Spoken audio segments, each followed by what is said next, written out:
Edgar Cayce was born in Hopkinsville, Kentucky on March 18, 1877. Now, I doubt Edgar's mother had any idea of the impact her child would make on this world in the 20th century. You see, as a child, Edgar would play with imaginary friends, whom he said were spirits from the other side. He also claimed to have communicated with his deceased grandfather's spirit. Edgar also displayed an uncanny ability to memorize the pages of a book simply by sleeping on it. Now, although considered strange by some, even as a child, all Edgar wanted to do was to help others, especially children. As the years went by, Edgar Cayce eventually became known as the Sleeping Prophet and the father of holistic medicine. As a young man, Cayce would find that he had the ability to put himself into a sleep-like state where he was able to connect to the universal consciousness.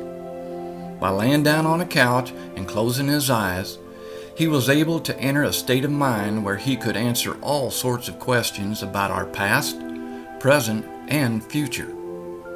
He was able to diagnose illnesses and prescribe a remedy or cure. He would give answers to questions like, how were the pyramids built? Or what did the future hold in store for a certain individual? When Mr. Cayce was asked about dreams, he said, "Dreams are today's answers to tomorrow's questions." Cayce knew the importance of dreams and how, when acknowledged, can improve an individual's life. He said that we should write down our dreams, and that, depending on a person's mental and physical condition, that our dreams were best interpreted by the individual that had the dream. He went on to say that dreams and visions are various classes and groups, and are from the conscious, subconscious, and superconscious or universal mind, or the combination and correlation of each. And, dependent upon the individual and their personal development, should be used for the betterment of that individual. Now, it's a fact that everyone dreams whether they remember them or not.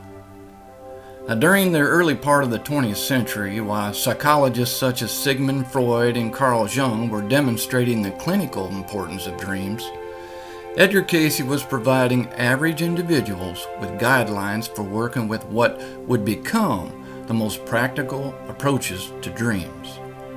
Hundreds of Cayce's readings deal with the subject of dreams and dreams interpretation. Perhaps the most important insight to gain from this wealth of this material is the fact that each of us is aware of much more about ourselves and our surroundings on a subconscious level.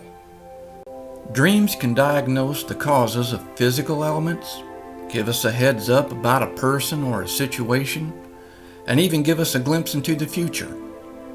While dreaming, we can gain awareness about our entire being, physically, mentally, and spiritually. In a way, dreams are like having our very own psychic at our disposal. Cayce said that most people need 7.5 to 8 hours of sleep a night, and that the best way to get a good night's sleep is to tire out the physical body. Because we fight a constant battle of the spirit against the flesh, when our bodies are exhausted and out of the way, the soul can experience and explore. You see, during our waking hours, our body usually hogs up our time. There's work, games, eating, and watching TV. But when the body falls asleep, we have a much greater chance of connecting to the infinite. Although Cayce died almost 70 years ago, the material in his readings have been written about in hundreds of books, with several books written about his life. The Edgar Cayce readings have told us more about dreams than any other source I know of. He not only explained the purpose of dreaming, but also how to interpret and to put what we learn from our dreams into practice. Dreams are known as the language of the soul. They're the one thing we all have in common. I believe that sleep and dreams are a gift and were part of the perfect plan in the beginning, guaranteeing us the time each day to connect to the spiritual side of self. Although Edgar Cayce gave readings on all sorts of subjects, It's his readings about the importance of dreams that hold the greater possibility for self and worldly improvement.